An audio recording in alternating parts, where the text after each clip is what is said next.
Ese sheri kuva ryari umutegura breakfast bambira ibyo bintu. Icare turye. Ngasanga ndi muzima pe mbona nta kibazo mfite amadamu Tukuze nakubonera nk'igice.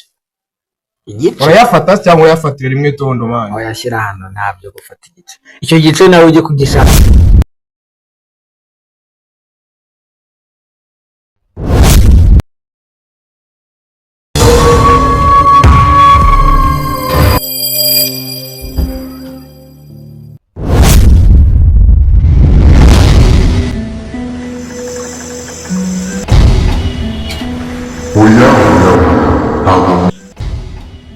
imyaka 15 nge nawe tumaranye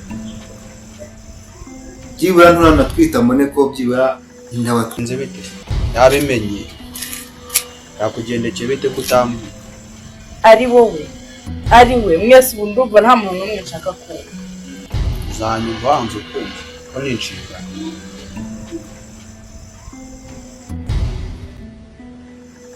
ubu noneho ngiye maze kubona ko mwese nta keza kanyu reka nkubwire ibi bintu urahitamo ikintu kimwe urahitamo